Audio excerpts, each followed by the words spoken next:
Virgie, Virgie, andito na ako.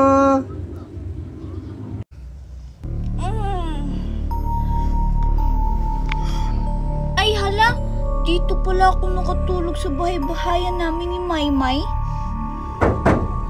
Hi Virgie, buksan mo na tong pintuan.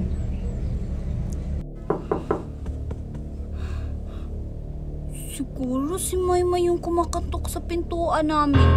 Kasi wala namang nabanggit si Mami na may bisita kami ngayon. Ang aga niya naman pumunta dito sa bahay namin. Kakagising ko pa lang eh. Ang tagal naman buksan ni Virgie yung pinto. Siguro naman tulog pa yun. Kasi anong oras na rin kami natapos kagabi maglaro eh.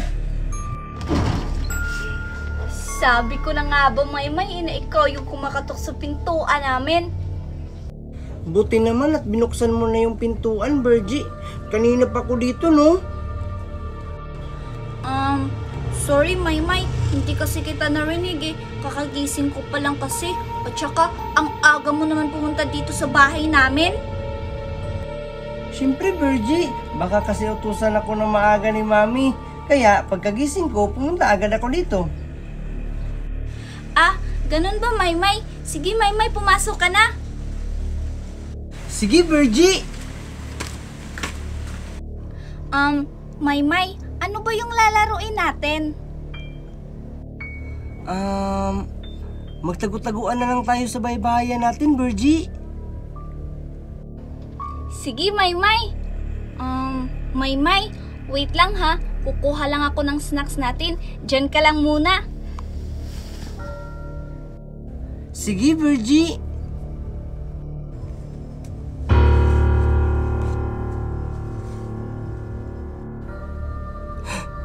Hala, ano yun? Maymay. Virgie, ikaw ba yan? Tara Maymay. Maglaro na tayo sa bahay-bahayan niya ni Virgie. Hoy, Virgie, hindi nakakatawa yung joke mo sa akin, ha? Lumabas ka na dyan.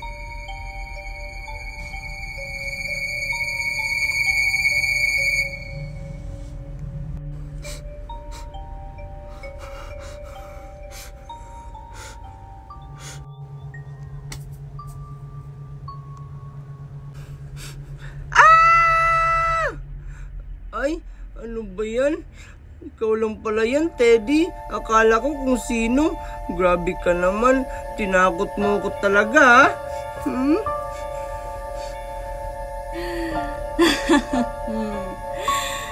Maymay, akin na ang brilyante mo.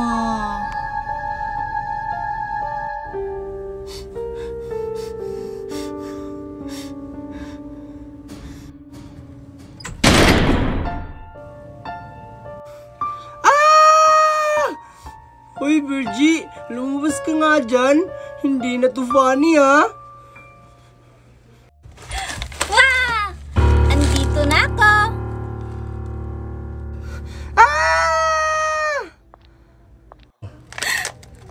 Hoy, Maymay, ano ba ang nangyari sa'yo?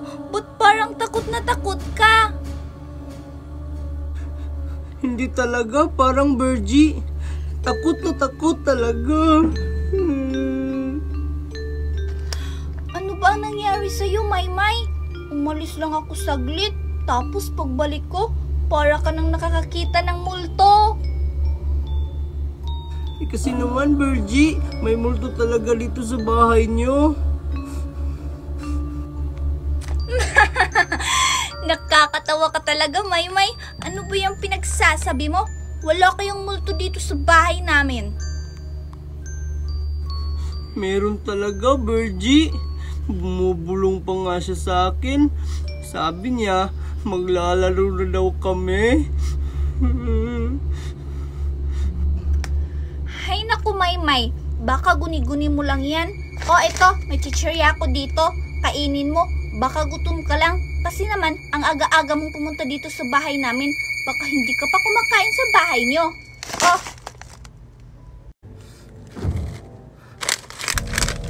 Thank you, Virgie. You're welcome, Maymay.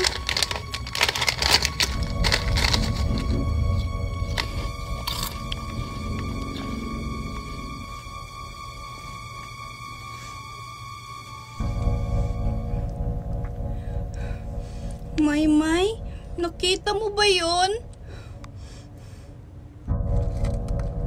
Ang alin, Virgie? Parang may dumadaan na naka-white dress. Sabi ko na sa'yo, Virgie, na may multo talaga dito sa bahay nyo. Sorry na, Maymay. Akala ko kasi guni-guni mo lang yun.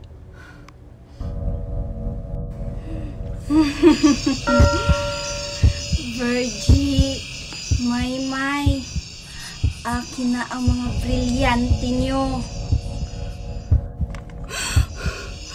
Maymay, ano ang gagawin natin? Hindi ko alam, Virgie. Siguro ito na yung katapusan ko. Ay, ang OA mo naman, Maymay.